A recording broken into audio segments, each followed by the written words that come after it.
Palavra de Deus.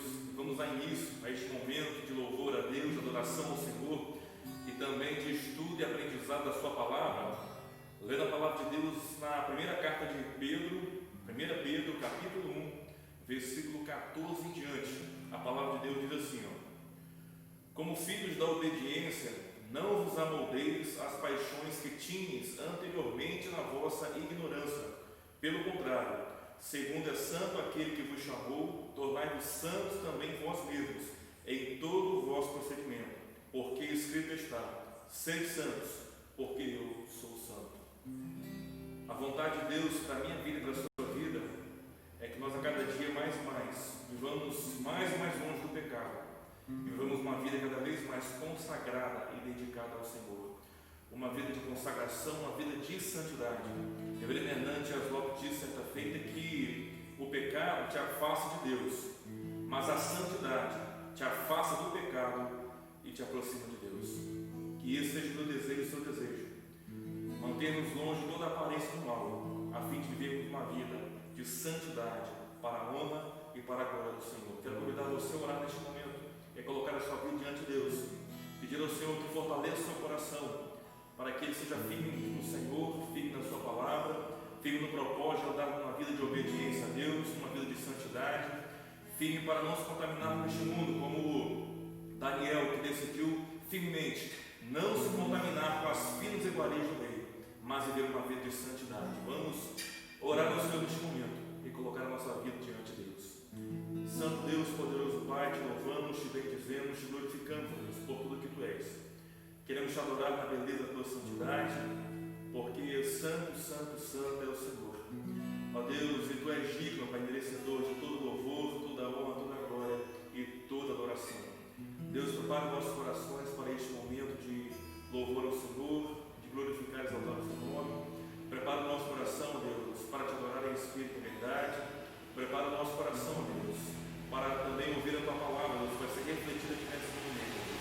Que em nome de Jesus sejamos edificados, fortalecidos e alimentados pelo Senhor.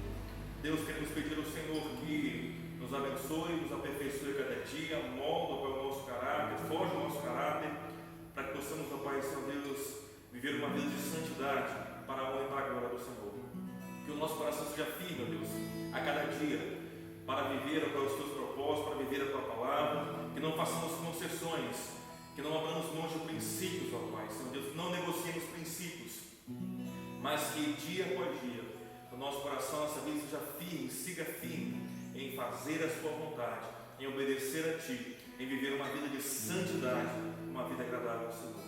Ó Deus, nos purifique, nos santifique, é a nossa oração, é o nosso desejo, nosso pedido nessa noite, ó Deus, em nome de Jesus, grato a Ti já pelas Suas bênçãos, amém e amém. Vamos louvar a Deus com um cântico que fala sobre isso, sobre santidade.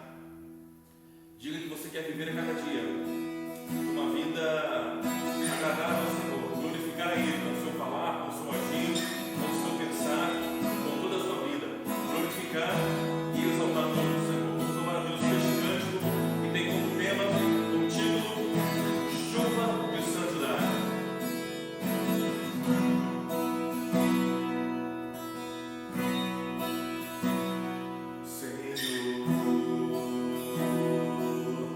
Quero te agradar, meu viver.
palavras dos meus lábios e o meditar do meu coração sejam agradáveis na tua presença, Senhor, rocha minha e redentor. Que o Senhor assim nos ajude a viver dessa forma, uma vida de acordo com a vontade dele, para a sua honra e para a sua glória. Amém. Quero convidar você a abrir sua Bíblia comigo na primeira carta de Paulo aos Tessalonicenses, capítulo 2, leremos o verso 17 em diante, dando continuidade ao nosso estudo das cartas de Paulo aos Tessalonicenses.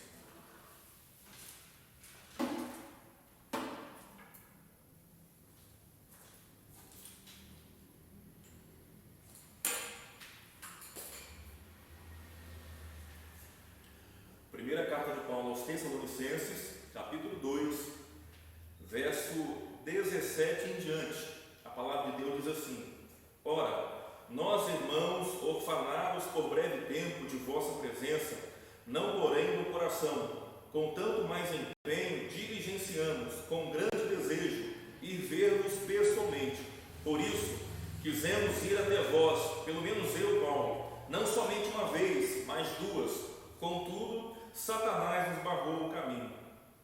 Pois quem é a nossa esperança ou alegria, ou coroa em que exultamos na presença de nosso Senhor Jesus em sua vinda? Não sois vós? Sim, vós sois realmente a nossa glória e a nossa alegria.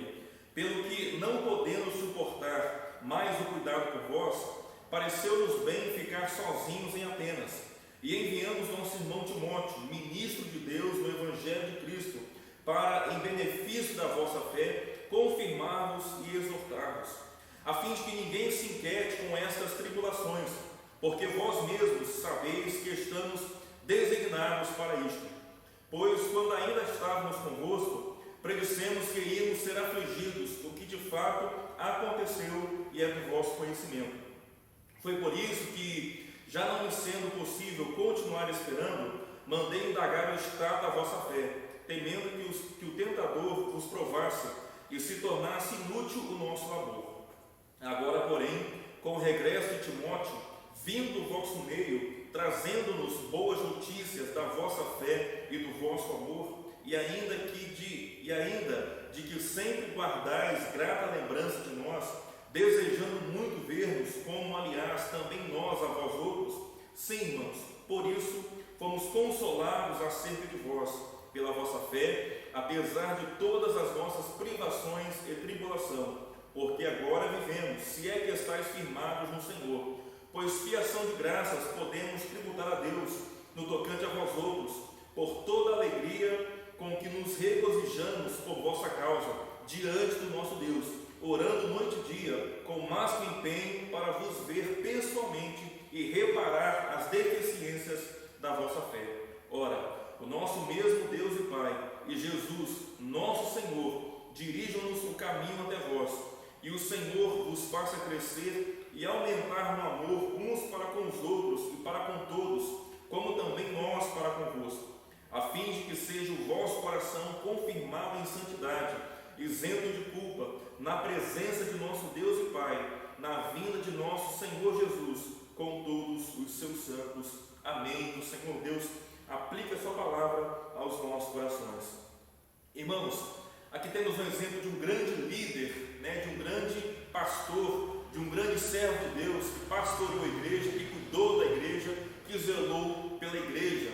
A igreja de Tessalônica, como nós vimos, foi plantada pelo apóstolo Paulo. E o apóstolo Paulo não pôde ficar ali muito tempo, ele teve que sair depois para Bereia, e foi para Atenas para Corinto, e de Corinto então ele escreve essa carta, como nós já dissemos também, estudamos em alguns estudos anteriormente aí, Então Paulo plantou essa igreja, e como ele plantou essa igreja, era o pastor dessa igreja, ele tinha um cuidado, ele tinha um amor por aquela igreja. O texto que lemos aqui nos mostra exatamente isso, este amor, este cuidado, este zelo, essa preocupação de Paulo pela igreja em Tessalônica. E eu queria destacar nessa noite algumas lições, alguns exemplos, algumas verdades da vida de Paulo para a nossa vida, para o nosso crescimento, para a nossa conduta como servo de Deus e como igreja de Deus, nesse texto aqui de 1 Tessalonicenses, E primeiramente, quero destacar aqui na vida de Paulo o desejo dele de estar junto da igreja, o desejo de Paulo de estar junto da igreja. A palavra de Deus diz aqui, o apóstolo Paulo dizendo à igreja de Tessalônica, que nós, irmãos, orfanados por breve tempo da vossa presença, não porém do coração, com tanto mais empenho, diligenciamos com grande desejo e ver-vos pessoalmente. Paulo relata aqui que ele estava distante da igreja, e de fato ele estava. E esse distanciamento serviu de argumentação para alguns opositores de Paulo lá na igreja de Tessalônica, que não gostavam de Paulo, queriam tomar o lugar de Paulo, e queriam desmerecer o evangelho de Paulo ali, a pessoa de Paulo. A gente já viu isso aí também nos estudos passados, a pessoa de Paulo diante da igreja, então tinha ali esses opositores, e eles então usavam isso, essa distância de Paulo em relação à igreja, para argumentar a falta de interesse de Paulo pelos irmãos da igreja de Tessalônica, como que dizendo: Paulo ama vocês, cadê ele? Ele não está aqui, ele não está com vocês, não está aqui presente com vocês, ao lado de vocês, andando com vocês, cadê Paulo? Então serviu de argumentação para aqueles opositores dizerem, afirmarem que Paulo não amava aqueles irmãos. E Paulo então se defende dizendo que ele não está lá entre os irmãos de Tessalônica, não porque ele não quer estar lá, mas sim porque ele não pode estar lá. A razão então não é porque o apóstolo Paulo não tinha nenhum interesse por eles, ou desejo de estar lá, ou amasse a eles, não era isso. A razão por Paulo não estar ali em Tessalônica com os irmãos no dia a dia, como pastor da igreja ali, era porque ele não podia estar ali. É interessante que ele destaca aqui, usa um termo aqui, nós irmãos orfanados, e em outras palavras, ele estava dizendo que ele foi privado foi arrancado de estar ali entre os irmãos, Então o sentimento do apóstolo Paulo era esse realmente, de ser um órfão, de ser arrancado do meio dos irmãos, não por vontade própria, mas porque as circunstâncias o arrancaram dali, Então ele não estava ali porque ele não queria, mas ele não estava ali porque ele foi arrancado dali, como que arrancado dali, melhor dizendo, e ele foi afastado dali pelas circunstâncias que aconteceram, Na verdade, o apóstolo Paulo saiu de Tessalônica por conta da perseguição que aconteceu ali, e quando ele sai dali para Bereia, aqueles judaizantes ali que ouviram que ele estava em Bereia, desceram de Tessalônica para Bereia para continuarem perseguindo o apóstolo Paulo, Então são pessoas que resistiam a Paulo e resistiam ao evangelho. Então por essa razão o apóstolo Paulo não estava ali. Paulo, irmãos, então ele diz aqui que ele estava até longe fisicamente dos irmãos, mas não estava longe, o coração deles, O apóstolo Paulo usa uma expressão aqui, longe, afastados, vamos dizer assim, de vossa presença, não porém do coração. Paulo não poderia ir lá, estar presente fisicamente lá, mas o coração dele estava lá. Ele diz aqui: ora, nós irmãos orfanados por breve tempo de vossa presença, não porém do coração. Estava longe fisicamente da presença dos irmãos, isso, fisicamente falando, mas não do coração dos irmãos. O coração dele estava lá, os pensamentos dele estavam lá, ele amava aqueles irmãos, então eles estavam unidos, E nós também vivemos aqui um momento de pandemia mundial, e por algumas circunstâncias, não podemos estar, até para proteger, uns aos outros, não podemos estar reunidos todos presencialmente aqui, juntos como igreja, todo o povo de Deus reunidos. Estamos distantes presencialmente, fisicamente, mas de coração continuamos unidos, continuamos fortes, continuamos ligados, interligados uns aos outros, no sangue de Cristo, amando-nos uns aos outros, orando uns pelos outros e abençoando uns aos outros, e querendo também, com o apóstolo Paulo, estar juntos, que essa pandemia passe logo para estarmos de novo juntos como igreja, presencialmente, para podermos juntos também louvarmos ao Senhor, Como eu sempre digo nos nossos cultos, que embora estamos distantes fisicamente, mas estamos juntos como povo de Deus, como igreja de Deus, diante da presença santa de Deus, porque a igreja não é este templo aqui, nós sabemos disso. A igreja somos eu e você, nós que somos o templo do Espírito Santo de Deus, e reunidos diante de Deus para adorá-lo, nós estamos juntos como igreja, como povo de Deus, em espírito e em verdade diante de Deus para adorá-lo, Então, como o apóstolo Paulo também aqui estava distante, queria estar junto, nós também, de certa forma, estamos distantes, né, fisicamente, mas não de coração, porque o nosso coração está junto, né, ligado, estamos firmados, unidos, no só propósito de louvar a Deus, glorificar o seu santo nome, né, e desejamos também estar juntos, né, um dia, o mais rápido possível, estarmos aqui juntos presencialmente, todos, né, todos estarem juntos aqui louvando e glorificando ao nome do Senhor nosso Deus, né, longe fisicamente, mas unidos de coração e alma diante de Deus, amando uns aos outros e estar junto uns dos outros o quanto antes, né? Esse era o sentimento do coração de Paulo, né? Ele não podia estar ali porque ele foi impedido de estar ali, mas ele destaca também o desejo de ir vê-los, né? O que ele foi impedido. Ele é interessante que ele destaca que ele queria ir ver a igreja, né? Não somente uma vez, mas duas, para expressar de fato o quanto ele queria estar entre os irmãos, mas algumas circunstâncias o impediram de estar ali, né? É interessante que destacar aqui também que não sabemos ao certo o que Paulo quis dizer quando ele disse que Satanás nos barrou o caminho. Ele usa essa expressão aqui no texto bíblico, né? Satanás nos barrou o caminho, então foi um impedimento, né, dele estar lá por causa disso. Não sabemos ao certo o que ele quis dizer com isso, mas o fato é que Satanás sempre será um opositor da igreja. Satanás sempre tentará atrapalhar o trabalho da igreja, sempre tentará, né, bloquear o progresso do Evangelho, impedindo que o progresso do Evangelho, sempre tentará os crentes a enfraquecer a sua fé, né, a abandonar a sua fé, sempre tentará os crentes a cair em pecado para não desfrutar das bênçãos de Deus.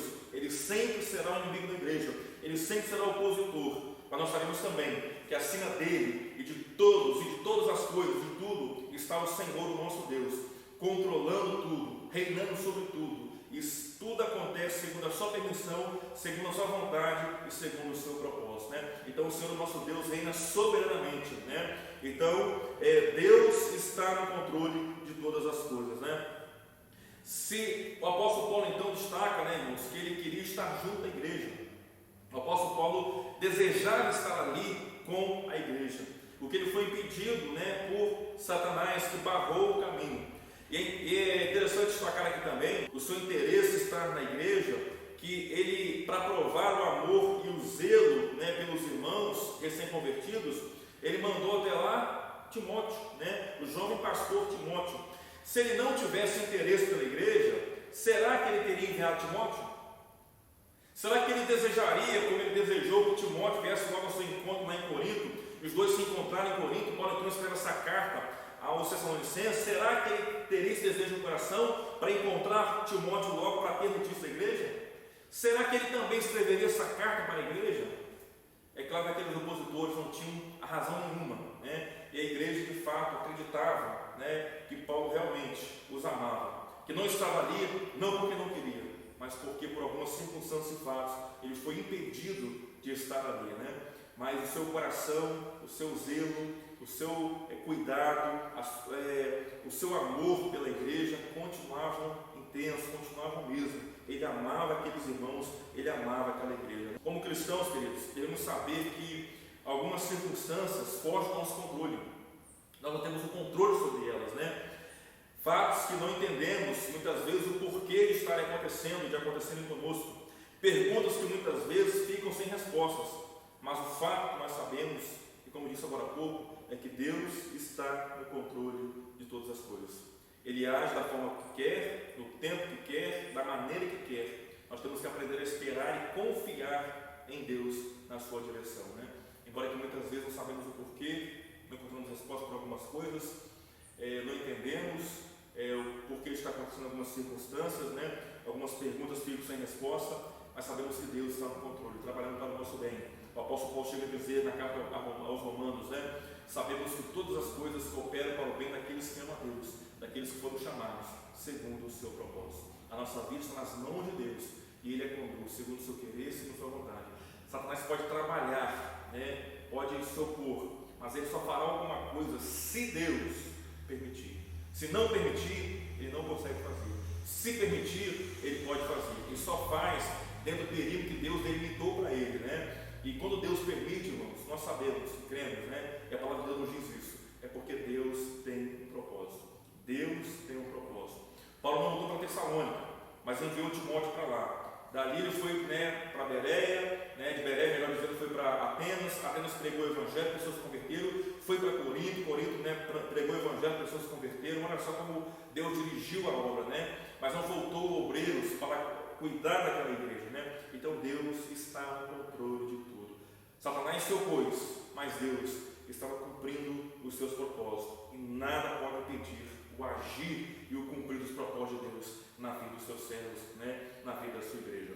Mas há uma segunda lição, né? Eu sempre quero destacar aqui, na vida do apóstolo Paulo, nesse texto bíblico, é a parceria no ministério. A palavra de Deus nos mostra que o apóstolo Paulo tinha alguns cooperadores. Vemos, por exemplo, no primeiro versículo, ele fala dele mesmo, de Silvano, né, o Silas, como queiram, e Timóteo. Então ele tinha alguns cooperadores, além de Lucas, o médico amado, né, que sempre acompanhou Paulo, né, aquelas viagens ali, né, quando ele se juntou na segunda viagem missionária. Então vai com Paulo até quando Paulo vai para Roma, né, quando ele fica prisioneiro em Roma. Então Lucas acompanha ele em toda a sua trajetória. Então ele tinha alguns cooperadores que ajudavam no trabalho, que ajudavam na obra, né? E Paulo ali, como na igreja de Tessalônica, quem ajuda ele ali é o jovem pastor Timóteo. Ele diz aqui no versículo 1, capítulo 3, que ele não mais podendo suportar o cuidado por eles, né? Ele então, não podendo ir lá, o que ele faz? Ele deixa eles desamparados, deixa eles sozinhos, né? Deixa eles entregar a própria sorte, entrega aos inimigos, aos opositores, aos perseguidores. Não, ele envia nosso irmão Timóteo, né? Como ele próprio diz aqui, e ele qualifica Timóteo como ministro de Deus no Evangelho de Cristo, né? Então o jovem pastor Timóteo, como Paulo usa a expressão aqui, né, qualifica ele como ministro de Deus no Evangelho de Cristo, né? Então alguém chamado por Deus, capacitado por Deus para ir a Tessalônica, embora Paulo não pudesse, mas envia alguém capaz, alguém chamado por Deus, usado por Deus, cheio do Espírito Santo de Deus, para exortar a igreja, para abençoar a igreja, para confortar a igreja, consolar a igreja, né? E pregar ali a palavra de Deus, né? Ministrar os corações dos cristãos ali a palavra do nosso Deus, né? Então Paulo não pôde ir ali por algum motivo, né? Nós sabemos também o porquê Timóteo pôde ir e Paulo não pôde ir, né? Mas sabemos que Deus tem as pessoas certas para o trabalho certo, né? Deus tem as pessoas chamadas e capacitadas por Ele para desempenhar o trabalho aonde Ele quer, né? Então Ele envia, Ele capacita e Ele usa essas pessoas para abençoar o seu povo, para abençoar a sua igreja. Aquela igreja não ficou desamparada, né? Como diz um de nossos hinos, o hino de número 312, para cada crente o mestre preparou um trabalho certo quando resgatou, né? E Timóteo era essa pessoa preparada. Paulo não podia ir, mas Deus, né, tinha chamado outro para ir àquela igreja e pastorear e cuidar daquela igreja, e mais tarde, como Timóteo fez, levar notícias daquela igreja para o apóstolo Paulo, né? E Timóteo foi, ele serviu aquela igreja com zelo, com dedicação e com amor, né? Ele pastoreia aquela igreja, cuida daquela igreja, e mais tarde então ele vai se encontrar com Paulo na cidade de Corinto e lhe dar as boas notícias de como estava o progresso daquela igreja, de como aquela igreja cresceu, né? Então Timóteo foi um grande servo de Deus que estava ao lado de Paulo para ajudar, para cooperar, que Paulo podia contar com ele, né? Para enviá-lo, para, né, botá-lo em alguma igreja, né? Como colocou lá em Tessalônica, para enviar aqueles irmãos para cuidar da igreja também, como Paulo cuidava, né? Então um cooperador na obra, no reino ali, junto com o apóstolo Paulo, né? E quando Timóteo vem a Corinto e fala as notícias, né, traz as notícias da igreja de Corinto, como estava aquela igreja, de como aquela igreja crescia, a palavra de Deus diz que Paulo se alegrou das boas notícias trazidas por Timóteo a ele, né, da fé, como destaca aqui, né, 3 coisas interessantes que destaca aqui, né? Trazendo-nos boas notícias da vossa fé e do vosso amor, e ainda que sempre guardais grata lembrança de nós, desejando muito ver-nos, como aliás também nós a vós outros. Então Paulo se alegra da fé dos Tessalonicenses, Paulo se alegra do amor, né, demonstrado pela igreja de Tessalônica, e Paulo se alegra também que os irmãos guardavam grata lembrança dele, Paulo, e desejavam muito ver ele, Paulo, como ele também, Paulo, queria muito e vê-los um dia, se assim o Senhor Deus permitisse a ele estar ali, né, para poder estar com os irmãos. Já falamos aqui no outro estudo, né, foi no primeiro estudo, né, que Timóteo levou essas boas notícias para Paulo em Corinto, e Paulo então escreve essa primeira carta aqui, a partir dessas boas notícias que Timóteo dá daquela igreja plantada pelo apóstolo Paulo, né? Mas quero destacar aqui, irmãos, para partirmos aqui para o terceiro e último ponto, que Paulo ficou alegre ao ouvir como a igreja estava, né, crescendo no Senhor, e tudo isso, né, por causa de um trabalho de um amigo, de um servo de Deus, de um cooperador na obra de Deus e no reino, né? Alguém disse certa feita que ninguém faz nada sozinho, e isso é uma realidade. Ninguém faz nada sozinho, isso é uma grande verdade. Precisamos uns dos outros. Quando Jesus enviou os discípulos, ele enviou de 2 em 2. É por isso que precisamos de fato sermos unidos no Senhor, para trabalharmos unidos como a igreja primitiva, trabalharmos juntos, estarmos juntos de coração e alma, trabalhando no único propósito de servir ao Senhor, proclamar a sua palavra, né? E de fato, né, fizeram isso, né? Então precisamos estar unidos no Senhor. A palavra de Deus nos mostra, nos diz que nós somos o corpo místico de Cristo. São muitos membros no corpo, mas todos trabalhando para o crescimento, para a edificação, para o desenvolvimento do corpo, né? Então somos membros, vários membros, desempenham diferentes funções, né? Diferentes trabalhos neste corpo, para que a igreja toda seja edificada, fortalecida e cresça espiritualmente cada dia, né? Então que possamos de fato sermos unidos uns aos outros, ajudarmos uns aos outros e sermos cooperadores uns dos outros como servos de Deus. Em terceiro e último lugar, um terceiro exemplo, né, de conduta de Paulo aqui, quero destacar, que ele orava constantemente pela igreja. Paulo orava pela igreja. A palavra de Deus diz aqui, no finalzinho do capítulo 3, versículo 10 em diante: orando noite e dia, com o máximo empenho para vos ver pessoalmente e reparar as deficiências da vossa fé, né? Então Paulo orava constantemente pela igreja. Paulo colocava a igreja de Tessalônica constantemente no altar do Senhor, orava por ela continuamente. Essa era a prática de Paulo, né? E essa oração de Paulo pela igreja era uma oração constante. Ele diz noite e dia, orando noite e dia. Então a oração de Paulo pela igreja não era algo casual, não era algo de vez em quando, né? Ocasionalmente, não. O apóstolo Paulo orava constantemente. Não era uma oração circunstancial, ocasional, mas uma oração constante pela igreja, pelos aqueles discípulos, por aqueles filhos de Deus, por aqueles servos, por aqueles irmãos. Paulo orava continuamente por eles, né? E devemos orar pela nossa igreja, né? Devemos colocar a nossa igreja cada dia no altar do Senhor, orar por ela, orar uns pelos outros, né? Você ora por mim, eu oro por você, né? E cada um orando pelo outro, para que Deus possa nos abençoar a cada dia, nos dar um crescimento espiritual a cada dia mais e mais. E essa oração deve ser noite e dia, não deve ser a oração na minha vida, a sua vida, não deve ser algo esporádico, algo ocasional, algo circunstancial, né? Não, a oração deve ser algo diário, constante, uma vida na presença de Deus, buscando a Ele por meio da oração, né? Então a oração deve ser um estilo de vida nas nossas vidas a cada dia, né? E orar constantemente, porque dependemos e precisamos de Deus. É o que Paulo fala aqui, né? Uma segunda característica que podemos destacar aqui, observar aqui, que a oração de Paulo, além de ser constante, era uma oração de dependência. Ele sabia que quem é o dono da obra, quem que faz realmente a obra, é o Senhor Deus, é o Senhor nosso Deus. Ele era apenas um instrumento usado por Deus, mas o reino, a obra, né, quem realizava e de quem era o Senhor, o nosso Deus. Somos apenas instrumentos por meio dos quais Deus trabalha e realiza a obra, mas é Deus quem abençoa e traz os resultados, os frutos desejáveis e verdadeiros de fato, né? É Deus quem faz, é Deus quem traz.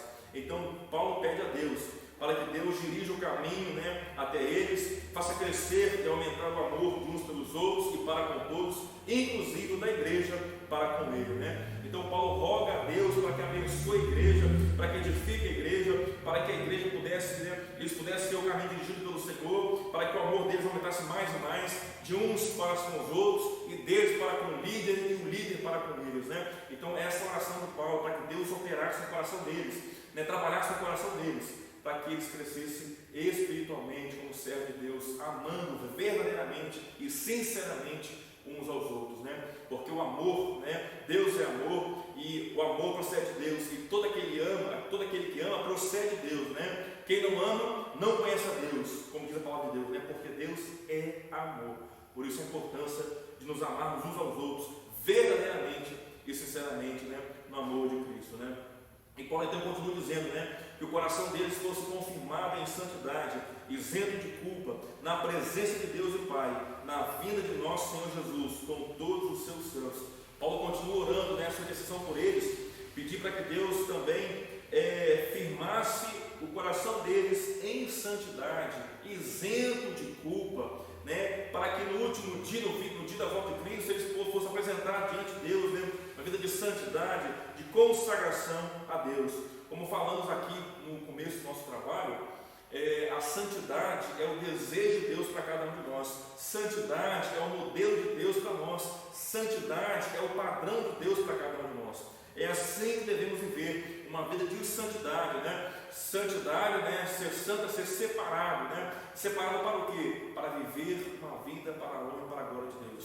A palavra de Deus diz que fomos comprados, né? Nós somos a igreja de Deus, separados, né? Comprados por Deus. Vós sois sacerdócio real, nação santa, povo de propriedade exclusiva de Deus. Então nós somos judeus, pertencemos a Ele. Devemos viver a cada dia uma vida na presença dEle, de santidade, para a sua honra, para a sua glória. E viver em santidade, irmãos, é fugir do pecado, como dissemos, é nos afastar de tudo aquilo que é mal, para viver uma vida com o Senhor. José fugiu do pecado, porque não queria pecar contra Deus. Daniel decidiu firmemente não se contaminar com as finas iguarias do rei, porque ele queria viver uma vida de santidade, uma vida agradável a Deus, né? Não podemos flertar com o pecado, pois ele pode causar danos, né? Ele causará danos terríveis a nós, ao nosso crescimento espiritual e à nossa comunhão com Deus, como servo de Deus e como igreja de Deus. Então, que eu, como servo de Deus, possa viver uma vida de santidade, que você, como servo de Deus, possa viver uma vida de santidade.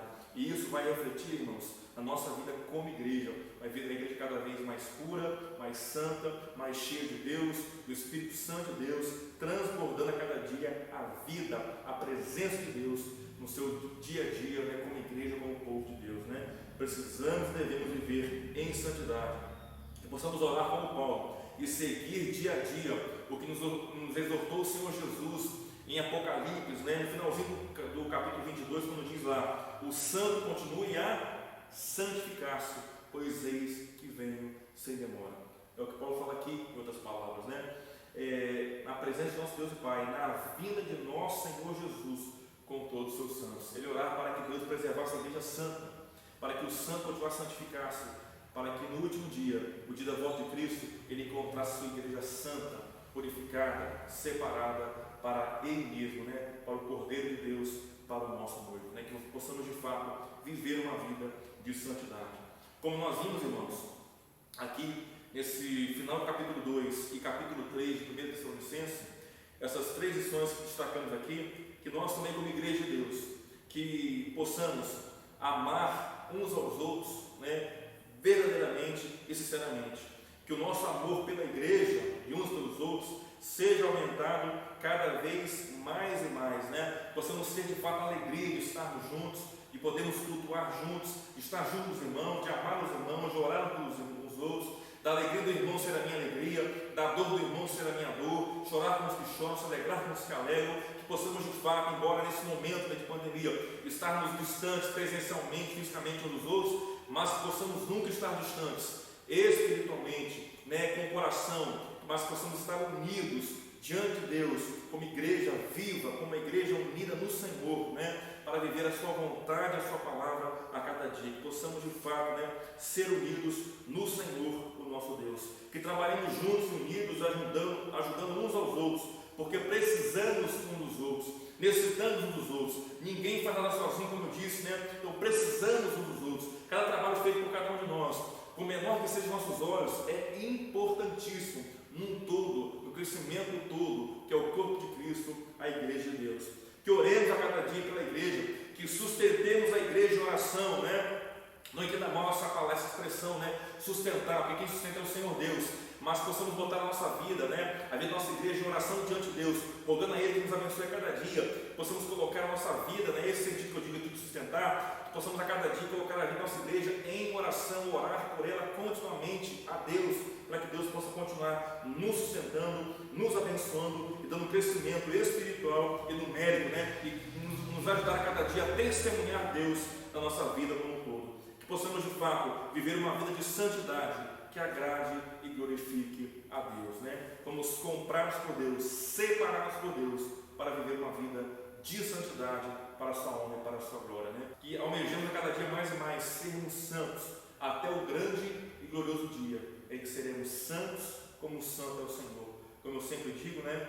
Nós pensaremos como Jesus pensa, olharemos como Ele olha, sentiremos o que Ele sente, como Ele é, nós seremos santos, perfeitos e puros, né? Que esse anseio, né, inflame o nosso coração para viver uma vida de santidade aqui, caminhando para aquele glorioso dia em que seremos totalmente e completamente santos. Que Deus nos ajude e que Deus nos abençoe cada dia. Amém. Vamos orar mais uma vez? Santo Deus, poderoso Pai, ó Deus, nos abençoe como igreja, como povo do Senhor, que a cada dia, ó Deus, possamos viver uma vida de santidade para a Tua honra e para a Tua glória, uma vida segundo a Tua vontade, uma vida agradável ao Senhor, ó Deus.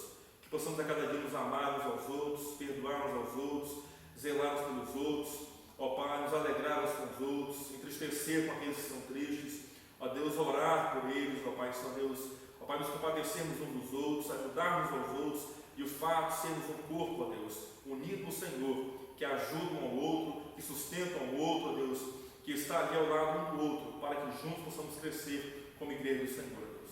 Que possamos a cada dia trabalhar unidos, para que o Teu Evangelho seja pregado, anunciado, para que a Tua igreja cada dia possa crescer, ó Pai, espiritualmente e numericamente diante de Ti. Abençoe o Teu povo que aqui congrega, abençoe os nossos irmãos que estão, ó Pai, nos seus lares, nas suas casas, que não podem estar aqui presencialmente, Deus, neste momento de pandemia, mas que onde estiverem, possam estar buscando ao Senhor, orando pela igreja, zelando pela igreja, orando uns pelos outros, buscando a Ti, buscando a Tua face, através da oração, uma vida constante, diária, de oração, vivendo a cada dia a Tua palavra, uma vida de santidade, consagração a Ti, para a Tua honra e para a Tua glória.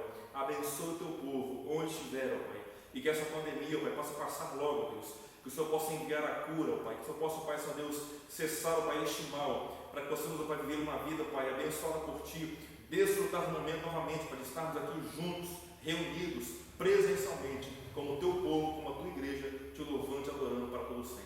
Obrigado por tudo, perdoe os nossos pecados, nos abençoe. É no nome de Jesus que queremos Te agradecidos. Amém e amém. Quero agradecer a você que nos acompanhou neste momento, que Deus possa Te abençoar, Te fortalecer cada dia, cuidar de você e até o nosso próximo encontro, querendo Deus. Amém.